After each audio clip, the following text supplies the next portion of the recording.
Hello दोस्तों science by Ghalib sir में आपका बहुत बहुत स्वागत है। इस वीडियो में दोस्तों हम लोग फॉसिल फ्यूल क्या होता है उसके बारे में जानेंगे। तो चलिए शुरुआत करते हैं और एक एक पॉइंट्स को समझते हैं। दोस्तों अगर आप अपने साइंस के लेवल को बेस्ट करना चाहते हैं तो चैनल को सब्सक्राइब कीजिए और वीडियो अच्छा लगे तो ज़रूर लाइक कीजिए। दोस्तों सबसे पहले हम लोग जानेंगे फॉसिल फ्यूल होता क्या है। तो इससे पहले वाले लेक्चर में दोस्तों फ्यूल क्या होता है उसके बारे में सारा चीज़ हम लोग जान चुके थे। ये सेकेंड वीडियो है, सेकेंड पार्ट है जिसमें हम लोग फॉसिल फ्यूल के बारे में जानेंगे। दोस्तों फॉसिल फ्यूल का मतलब होता है बहुत साल पहले, करोड़ों वर्ष पहले भूकंप आने के वजह से पेड़ पौधे क्या हुए दोस्तों ज़मीन के अंदर दब गए। जो एक्वेटिक एनिमल्स थे, जो समुद्री जीव जंतु थे, वो समुद्र के नीचे दब गए। उनके ऊपर मिट्टी का परत पड़ते गया, बालू का परत पड़ते गया और वो धंसते चले गए और नीचे अधिक ताप और दाब होने के वजह से वो सर गल गए और सर और गलने की वजह से वो कोयला का रूप धर लिया। जैसे पेड़ पौधा कोयला का रूप धर लिया और जो समुद्री जीव जंतु थे वो पेट्रोलियम का रूप धारण कर लिए और इसी को हम लोग बोलेंगे फॉसिल फ्यूल। तो फॉसिल फ्यूल का मतलब हो गया, ठीक है, पेड़ पौधे और जानवरों जो सर गल के जो फ्यूल बनाए हैं उस फ्यूल को हम लोग फॉसिल फ्यूल बोलेंगे। तो कोयला हो गया, पेट्रोलियम हो गया या नेचुरल गैस, ये सभी जीव जंतु के सड़ने और गलने से बने हैं, इसीलिए इसको हम लोग फॉसिल फ्यूल बोलेंगे। दोस्तों ये फॉसिल फ्यूल बनने में करोड़ों वर्ष लगता है। ये आसानी से और कम समय में नहीं बन सकता है क्योंकि इसके लिए बहुत ही अधिक दाब चाहिए और करोड़ों वर्ष के बाद ही ये उस रूप में बदला जा सकता है। अब हम लोग बात करेंगे दोस्तों फॉसिल फ्यूल का टाइप क्या होता है। कोयला हो गया, पेट्रोलियम हो गया और नेचुरल गैस जो होता है दोस्तों ये फॉसिल फ्यूल का प्रकार हो गया। याद रखिए दोस्तों नेचुरल गैस जो होता है हमेशा पेट्रोलियम और कोयला के ऊपर रहता है। अब हम लोग दोस्तों बात करेंगे कोयला का पहले, ठीक है। तो कोयला और उसके प्रकार। कोयला क्या होता है, कोल क्या होता है दोस्तों। कोयल जो होता है, कोयला जो होता है वो ब्लैक कलर का फॉसिल फ्यूल होता है और इसको हम लोग माइनिंग के द्वारा ग्राउंड से ज़मीन से क्या करते हैं, बाहर निकालते हैं। कोयला का बहुत सारा इस्तेमाल हम लोग करते हैं, ठीक है। इसको हम लोग फ्यूल के तौर पर, ठीक है, पहले जो ट्रेन था कोयला से ही चलता था, बिजली भी कोयला से बनता है और घरों में हम लोग, ठीक है, आग जलाने के लिए या बहुत सारे चीज़ को पकाने के लिए, खाना पकाने के लिए भी हम लोग कोयला का इस्तेमाल करते हैं। अब कोयला कैसे बना दोस्तों, तो कोयला जो बना है वो पेड़ पौधे के दबने से बना है, ठीक है। तो करोड़ों वर्ष पहले पेड़ पौधे क्या हुए ज़मीन के अंदर भूकंप आने की वजह से दब गए और नीचे प्रेशर और टेम्परेचर बहुत ही हाई था और ये इनका रूप बदल गया, ये कोयला के फॉर्म में बदल गए, ठीक है। और इस प्रोसेस को दोस्तों कोयला बनने का ये जो लंबी प्रोसेस है उसको हम लोग कार्बोनाइजेशन बोलेंगे। अब हम लोग बात करेंगे कोयला का कितना प्रकार होता है। तो देखिए कोयला 4 प्रकार का होता है। एक होता है पीट। पीट जो होता है दोस्तों कोयला बनने का जो शुरुआती प्रक्रिया होता है उसको हम लोग पीट बोलते हैं। इसमें कार्बन जो होता है केवल 27% होता है। दूसरा होता है दोस्तों लिग्नाइट, ठीक है। लिग्नाइट जो होता है दोस्तों यह पीट के बाद वाला जो अवस्था आता है कोयला का, ठीक है, उसको लिग्नाइट बोलते हैं। ये भी अच्छा कोयला नहीं होता है कि इसमें कार्बन का जो मात्रा होता है बहुत ही कम होता है और इसमें हीटिंग पावर बहुत ही कम होता है। अगला है बिटुमिनस। इसका इस्तेमाल हम लोग फ्यूल के तौर पे करते हैं दोस्तों क्योंकि ये सॉफ्ट कोयला होता है और इसमें कार्बन का मात्रा भी अच्छा खासा होता है। 78 से 86% इसमें कार्बन होता है और ये बहुत ही ज़्यादा एनर्जी देता है और जलता है तो इसका फ्लेम येलो होता है। एक अगला है एंथ्रासाइट। ये सबसे अच्छा कोयला होता है, ये हार्ड होता है और इसमें लगभग 94 से 98% कार्बन होता है और इसको जलाने पर, ठीक है, धुआं नहीं देता है और बहुत ज़्यादा ऊर्जा देता है और इसको जलाने पर जो राख होता है उसका मात्रा बहुत ही कम होता है। दोस्तों बात करेंगे डिस्ट्रक्टिव डिस्टिलेशन ऑफ कोल। इसका मतलब क्या है, देखिए कोयला को जब हम लोग माइनिंग करके निकालते हैं तो वो कोयला शुद्ध रूप नहीं होता है, ठीक है। उसको जलाने के लिए सुखा के हम लोग यूज़ कर लेते हैं, लेकिन कोयला को एक प्रक्रिया द्वारा हम लोग, ठीक है, उस प्रक्रिया द्वारा गुजार कर हम लोग कोयला से और भी चीज़ को प्राप्त करते हैं। तो कोयला को एयर के एब्सेंस में जो गर्म करते हैं, हीट करते हैं, उस प्रक्रिया को, उस प्रोसेस को हम लोग बोलते हैं destructive distillation of coal. Destructive distillation of coal का सिंपल मतलब हो गया कोयला को एयर के एब्सेंस में गर्म करना।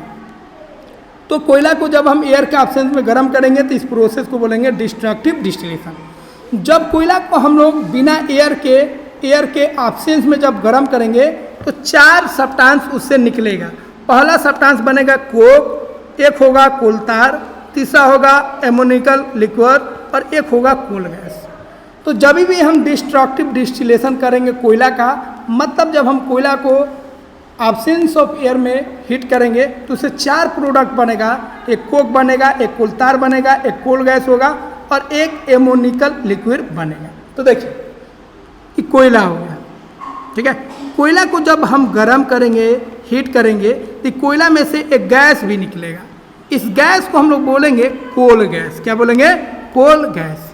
इस कोयला से गर्म करने पर एक लिक्विड निकलेगा, एक गाढ़ा कलर का लिक्विड निकलेगा और इसको हम लोग कोलतार बोलेंगे। क्या बोलेंगे? कोलतार, जो रोड बनाने में इसका हम लोग इस्तेमाल करते हैं। और इसको गर्म करने पर अमोनिया निकलता है। क्या निकलता है? अमोनिया निकलता है और अमोनिया को पानी में रख देते हैं तो इस सॉल्यूशन को हम लोग बोलते हैं एमोनिकल लिक्विड, इसी को हम लोग बोलते हैं। तो अमोनिया का जो सॉल्यूशन होता है उसको हम लोग एमोनिकल लिक्विड बोलते हैं। तो सिंपल से याद रखिएगा दोस्तों, जब हम कोयला का डिस्ट्रक्टिव डिस्टिलेशन करते हैं, मतलब कोयला को जब हम एयर के एब्सेंस में गर्म करेंगे तो इससे 4 प्रोडक्ट निकलेगा। एक कोक बनेगा, एक कोलतार होगा, एक एमोनिकल लिक्विड होगा और एक कोल गैस होगा। तो ये हो गया आपका कोल हो गया। इसको जब हम गर्म करेंगे तो गैस निकलेगा जिसको कोल गैस बोलेंगे। लिक्विड जो निकलेगा उसको कोलतार बोलेंगे और एक अमोनिया निकलेगा और अमोनिया को पानी में रख देंगे तो इसको हम लोग एमोनिकल लिक्विड बोलेंगे। और ये तीनों चीज़ निकलने के बाद जो कोयला बचा है उसको हम लोग कोक बोलेंगे। क्या बोलेंगे? कोक। और ये कोक दोस्तों कोयला से अधिक शुद्ध रूप हो गया। तो कोक जो होता है दोस्तों कोयला का सबसे शुद्ध रूप हो गया, क्योंकि कोयला के अंदर जो भी गैस था, लिक्विड था, जो भी पदार्थ था अमोनिया, वो सब के सब क्या हो गया? बाहर हो गया। कैसे हो गया? हमने उन्हें गर्म कर दिया बिना एयर के एब्सेंस में, ठीक है। मतलब एयर नहीं था और हमने उसको गर्म किया और ये चीज़ों को निकाल दिया। कोक सीधा हो गया। It is obtain by heating coal in the absence of oxygen. Oxygen का एब्सेंस में जब कोक को गर्म करेंगे तो कोयला को एब्सेंस ऑफ ऑक्सीजन, तो कोयला को ऑक्सीजन का एब्सेंस में गर्म करेंगे तो कोक बनेगा। ये जो होता है प्योर फॉर्म होता है कार्बन का, ये हार्ड होता है, पोरस होता है, मतलब इसमें छिद्र होगा और ये ब्लैक होता है। इसका यूज दोस्तों हम लोग फ्यूल के तौर पे भी करते हैं और इसका बेस्ट यूज होता है दोस्तों मेटल को निकालने के लिए। जब मिनरल से मेटल को एक्सट्रैक्ट करते हैं, प्यूरिफाई करते हैं, तो उसमें रिड्यूसिंग एजेंट के तौर पर हम लोग कोक का इस्तेमाल करते हैं। तो कोक का मेनली इस्तेमाल याद रखिएगा फ्यूल होगा। और दूसरा इसका बेस्ट यूज होता है एज ए रिड्यूसिंग एजेंट। तो रिड्यूसिंग एजेंट में हम लोग जो कार्बन लिखते हैं वो कार्बन कौन होता है? कोक होता है।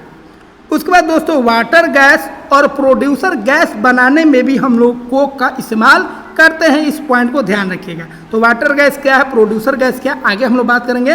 तो वाटर गैस और प्रोड्यूसर गैस को बनाने के लिए भी हम लोग इसका इस्तेमाल करते हैं। अगला है दोस्तों कोलतार। कोलतार आपको बता दिए, कोल को गर्म करने से जो थिक ब्राउन मतलब मोटा मतलब गाढ़ा और ब्राउन ब्लैक जो लिक्विड निकलता है उसी को हम लोग कोलतार बोलते हैं। इसको अपने भाषा में अलकतरा बोलते हैं। और ये जो कोलतार है उसमें 200 सब्सटेंस का मिक्सचर होता है। मतलब कोलतार एक सिंपल सब्सटेंस नहीं होता है, इसमें बहुत सारा सब्सटेंस होता है। 200 सब्सटेंस का ये मिक्सचर होता है, ये लिक्विड फॉर्म में होता है। और इसका इस्तेमाल दोस्तों हम लोग क्या करते हैं? रोड को बनाने में हम लोग करते हैं। तो इसका बहुत सारा इस्तेमाल है, याद रखिएगा। कोलतार का इस्तेमाल डाई बनाने में भी, एक्सप्लोसिव बनाने में, पेंट में भी इस्तेमाल किया जाता है और दवा बनाने में भी, ड्रग और पेस्टिसाइड्स में भी इसका इस्तेमाल होता है। ये इंपॉर्टेंट पॉइंट है, ध्यान रखिएगा। अगला है दोस्तों कोल गैस। तो कोल को गर्म करने से जो गैस निकलता है उसको कोल गैस बोलते हैं। कोल गैस में कौन कौन गैस होता है? हाइड्रोजन, मतलब कोयला को गर्म कीजिएगा तो हाइड्रोजन निकलेगा, मीथेन निकलेगा और कार्बन मोनोऑक्साइड निकलेगा, ठीक है। तो इसी को हम लोग कोल गैस बोलेंगे। तो हाइड्रोजन, मीथेन और कार्बन मोनोऑक्साइड को मिलाकर हम लोग क्या बोलेंगे? कोल गैस बोलेंगे। ये कब निकलेगा? जब हम कोयला को गर्म करेंगे तब, मतलब कोयला का डिस्ट्रक्टिव डिस्टिलेशन करेंगे तब, ठीक है। और दोस्तों बहुत सारे इंडस्ट्रीज में हम लोग कोल गैस का इस्तेमाल करते हैं एज ए फ्यूल, क्योंकि इसमें बहुत ज़्यादा हीट निकलता है और ये अच्छा फ्यूल होता है। अगला है दोस्तों एमोनिकल लिक्विड। आपको बता चुके हैं दोस्तों, कोल को जब गर्म करेंगे तो उसमें अमोनिया भी निकलेगा, और अमोनिया का जो सॉल्यूशन होता है, मतलब अमोनिया को जब पानी में डाल देंगे तो उसको हम लोग क्या बोलेंगे, एमोनिकल लिक्योर बोलेंगे। इसका इस्तेमाल दोस्तों अमोनिया का जो निकल रहा है अमोनिया लिक्योर, उसका इस्तेमाल हम लोग ठीक है फर्टिलाइजर के तौर पे करते हैं अमोनियम सल्फेट बनाने में और अमोनियम सुपर सल्फेट बनाने में हम लोग इस्तेमाल करते हैं, और ये दोनों क्या है, फर्टिलाइजर है। अगला बात करेंगे दोस्तों पेट्रोलियम। तो फॉसिल फ्यूल में हम लोग एक ऑलरेडी जान गए कोयला होता क्या है। अब दूसरा बात करेंगे दोस्तों पेट्रोलियम क्या होता है। तो पेट्रोलियम भी एक फॉसिल फ्यूल है। तो समुद्री जीव जंतु जो दब जाते हैं और करोड़ों वर्षों बाद ठीक है वो पेट्रोलियम में बदल जाते हैं, क्योंकि उनका ताप और दाब जमीन के अंदर बहुत ही अधिक होता है और उनका रूप बदल के पेट्रोलियम में बदल जाता है। पेट्रोलियम को कच्चा तेल भी बोलते हैं, मतलब क्रूड ऑयल भी बोलते हैं। तो पेट्रोलियम को जब हम लोग कुआं से मतलब ज़मीन के नीचे से निकालते हैं तो उसको क्रूड ऑयल बोलते हैं। पेट्रोलियम जो होता है दोस्तों डार्क ऑयली लिक्विड होता है, और इसको हम लोग ब्लैक गोल्ड भी बोलते हैं दोस्तों, क्योंकि ये बहुत ही ज़्यादा इसका इस्तेमाल होता है और व्हीकल से लेकर बहुत सारे चीज़ों में इसको हम लोग फ्यूल के तौर पर यूज़ करते हैं। तो इसको ब्लैक गोल्ड भी बोला जाता है और इसको क्रूड ऑयल भी बोला जाता है। पेट्रोलियम में दोस्तों बहुत सारा चीज़ होता है। तो पेट्रोलियम जो होता है बहुत सारे चीज़ों का मिक्सचर होता है। इसी से पेट्रोलियम को प्यूरिफाई करके ही मतलब क्रूड ऑयल मतलब पेट्रोलियम को जब हम फ्रेश करते हैं, साफ़ करते हैं, तो उससे बहुत सारा चीज़ निकलता है। Petrol, diesel, lubricant, paraffin wax, ये सारा प्रोडक्ट वहाँ से हम लोग पाते हैं। अगला है दोस्तों पेट्रोलियम कैसे बनता है, आपको बता चुके हैं। ठीक है, petroleum was form from organism living in the sea. समुद्री जीव से ही पेट्रोलियम बना है। कैसे बना है, तो उनके मर जाने से, उनके दब जाने से ज़मीन के नीचे दब जाते हैं और उस पर बालू का रेत धीरे धीरे पड़ते जाता है, और नीचे टेम्परेचर और प्रेशर हाई होने की वजह से वो बदल जाते हैं। किस में बदल जाते हैं, पेट्रोलियम में बदल जाते हैं। ठीक है, अगला है दोस्तों रिफाइनिंग। तो देखिए पेट्रोलियम जो हम लोग माइनिंग की मतलब पेट्रोलियम जो हम लोग ज़मीन के नीचे से निकाले हैं, ठीक है, जिसको हम लोग कुआं भी बोलते हैं, तो कुआं से जो हम लोग पेट्रोलियम निकाले हैं वो शुद्ध तो नहीं हुआ है, उसको शुद्ध कर रहा है और उससे अलग अलग प्रोडक्ट को हमको निकालना है। तो पेट्रोलियम से अलग अलग जो हम लोग कॉन्स्टिट्यूएंट को निकालते हैं, इस प्रोसेस को बोलते हैं रिफाइनिंग। तो पेट्रोलियम का रिफाइनिंग का मतलब हो गया पेट्रोलियम को ठीक है फ्रैक्शनल डिस्टिलेशन द्वारा हम लोग पेट्रोलियम से पेट्रोल, डीजल, ठीक है, ये सब जो चीज़ है उसको हम लोग क्या करते हैं, सेपरेट करते हैं। तो रिफाइनिंग का मतलब हो गया the process of separating the various constituents of petroleum is called refining. Petroleum से अलग अलग कॉन्स्टिट्यूएंट को निकालने के लिए जो प्रोसेस होता है उसको रिफाइनिंग बोलते हैं। और रिफाइनिंग हम लोग कैसे करते हैं, तो फ्रैक्शनल डिस्टिलेशन से रिफाइनिंग करते हैं। फ्रैक्शनल डिस्टिलेशन के मदद से पेट्रोलियम से हम लोग अलग अलग प्रोडक्ट को प्राप्त करते हैं। फ्रैक्शनल डिस्टिलेशन होता क्या है दोस्तों, फ्रैक्शनल डिस्टिलेशन क्या होता है, तो फ्रैक्शनल डिस्टिलेशन प्रोसेस होता है रिफाइनिंग का। इसमें क्या होता है, सभी लिक्विड्स का अलग अलग बॉइलिंग पॉइंट होता है और अलग अलग बॉइलिंग पॉइंट पे वो इवोपरेट करेंगे, वेपर में बदलेंगे और उनको हम लोग क्या करते हैं, वेपराइज करा देते हैं। फिर उसको ठंडा करके उस प्रोडक्ट को हम लोग पा लेते हैं। जैसे मान लीजिए दो लिक्विड को आप मिला दिए, मिट्टी, तेल और पानी को मिक्स कर दिए हैं। अब उसको बॉयल कीजिएगा तो मिट्टी का अलग बॉइलिंग पॉइंट होगा और पानी का अलग बॉइलिंग पॉइंट होगा। तो उसको अगर मिक्स मतलब गर्म करेंगे तो जिसका कम बॉइलिंग पॉइंट होगा वो वेपर में जल्दी बदलेगा, और जैसे ही वेपर में बदलेगा उसको हम लोग कंडेंस कर लेंगे। फिर उसके बाद वाला जो बॉइलिंग पॉइंट होगा वो वेपर में बनेगा, फिर उसको कंडेंस कर लेंगे। इस तरह हम लोग सेपरेट कर लेते हैं। तो बॉइलिंग पॉइंट के डिफरेंस के आधार पर जो सेपरेशन हम लोग करते हैं लिक्विड्स का, उसी को हम लोग फ्रैक्शनल डिस्टिलेशन बोलते हैं। और पेट्रोलियम को दोस्तों हम लोग रिफाइनिंग करते हैं, किसके मदद से, फ्रैक्शनल डिस्टिलेशन के मदद से। अगला है दोस्तों क्रूड ऑयल। बता दिए क्रूड ऑयल जो होता है दोस्तों ये अनरिफाइंड होता है, जो कच्चा तेल होता है उसी को हम लोग क्रूड ऑयल बोलते हैं। दोस्तों अब हम लोग देखेंगे फ्रैक्शनल डिस्टिलेशन जो हम लोग पेट्रोलियम का किए हैं उससे कौन कौन सा प्रोडक्ट हम लोग पाएँ। तो देखिए उससे हम लोग एलपीजी भी पाते हैं, और एलपीजी का इस्तेमाल हम लोग घरेलू यूज में करते हैं, गैस स्टोव में हम लोग यूज करते हैं खाना बनाने के लिए, और बहुत सारा यूज होता है। पेट्रोल और डीजल का इस्तेमाल होता है ठीक है। व्हीकल्स को चलाने के लिए हम लोग पेट्रोल और डीजल का इस्तेमाल करते हैं। बाइक से लेकर, कार से लेकर, ट्रक से लेकर सब में पेट्रोल और डीजल का हम लोग इस्तेमाल करते हैं। दूसरा है दोस्तों किरोसिन ऑयल। किरोसिन ऑयल का पहले हम लोग बहुत ज़्यादा यूज करते थे और लैंप और स्टोव में हम लोग इसका इस्तेमाल करते थे जलाने के लिए। जेट एयरक्राफ्ट में भी इसका इस्तेमाल होता है। उसके बाद पेट्रोलियम से लुब्रिकेटिंग ऑयल भी निकलता है जिसका इस्तेमाल हम लोग लुब्रिकेशन के तौर पे करते हैं, जैसे ग्रीस हो गया। बिटुमेन क्या है दोस्तों? बिटुमेन इसी से निकलता है। बिटुमेन बहुत इंपॉर्टेंट है और इसका इस्तेमाल दोस्तों पेंट और रोड बनाने में हम लोग इस्तेमाल करते हैं। किसका? बिटुमेन का। ठीक है। तो कोयला का जो रूप था दोस्तों वही बिटुमेन है यहाँ पे। पैराफिन वैक्स याद रखिएगा, पैराफिन वैक्स। ठीक है। पैराफिन वैक्स का दोस्तों बहुत ज़्यादा इस्तेमाल होता है। इसका मलहम बनाने में, वाइटमेंट्स बनाने में भी इसका इस्तेमाल होता है, कैंडल्स बनाने में भी। ठीक है। और वेसलीन जो हम लोग यूज करते हैं उसका बनाने में भी हम लोग पैराफिन वैक्स का इस्तेमाल करते हैं। अब दोस्तों कुछ महत्वपूर्ण गैस का बात करेंगे। ठीक है। जैसे वाटर गैस हो गया। वाटर गैस क्या होता है दोस्तों? कार्बन मोनोऑक्साइड और हाइड्रोजन का मिक्सचर होता है। कार्बन मोनोऑक्साइड और हाइड्रोजन का जो मिक्सचर होता है दोस्तों, याद रखिएगा, उसको वाटर गैस बोलेंगे या इसी को सीन गैस भी बोलते हैं। ठीक है। ये कैसे इसको हम लोग बनाते हैं? तो स्टीम, रेड हॉट कोक जब पूरा लाल हो जाता है उसके ऊपर जब स्टीम का छिड़काव करेंगे तो उससे जो गैस निकलेगा उसी को हम लोग वाटर गैस बोलेंगे। प्रोड्यूसर गैस क्या है दोस्तों? तो कार्बन मोनोऑक्साइड, नाइट्रोजन और हाइड्रोजन का जो मिक्सचर होता है दोस्तों, कार्बन मोनोऑक्साइड, नाइट्रोजन और हाइड्रोजन का जो मिक्सचर होता है उसको हम लोग प्रोड्यूसर गैस बोलते हैं। प्रोड्यूसर गैस कैसे बनता है? तो ये भी आपका कोक की मदद से ही प्रोड्यूसर गैस बनता है। ठीक है। अगला है कोल गैस। कोल गैस को आपको ऊपर बता चुके हैं कोल गैस होता क्या है, इसको बताने की जरूरत नहीं है। अगला है ऑयल गैस। क्या होता है? तो देखिए ऑयल गैस जो मिक्सचर होता है ये हाइड्रोजन, मीथेन और इथाइलिन प्लस कार्बन मोनोऑक्साइड का मिक्सचर होता है ऑयल गैस। तो ऑयल गैस उतना इंपॉर्टेंट नहीं है, लेकिन ये जो है आपका प्रोड्यूसर गैस, कोल गैस और जो वाटर गैस है ये सब ध्यान रखिएगा।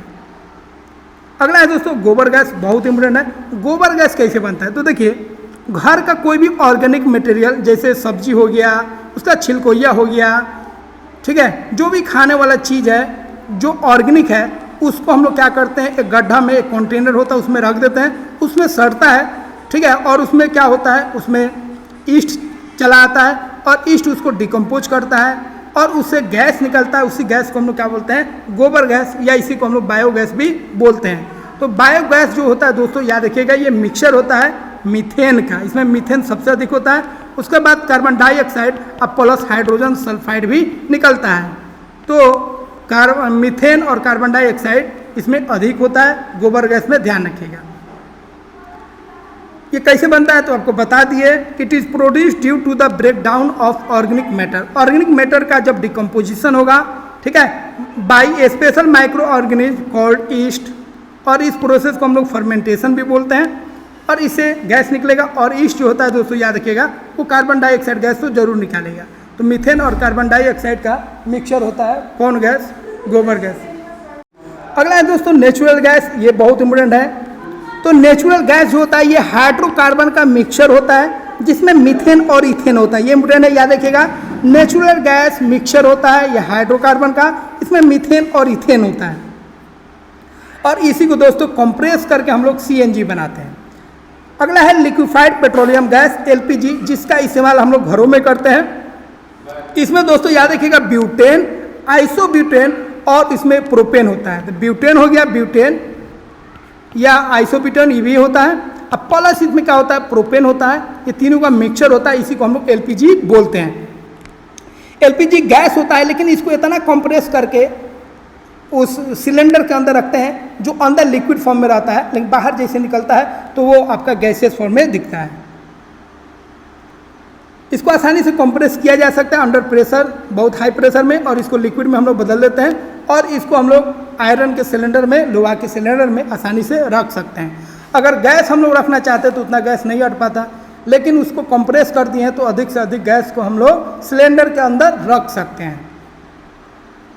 इसका इस्तेमाल डोमेस्टिक फ्यूल के तौर पे किया जाता है।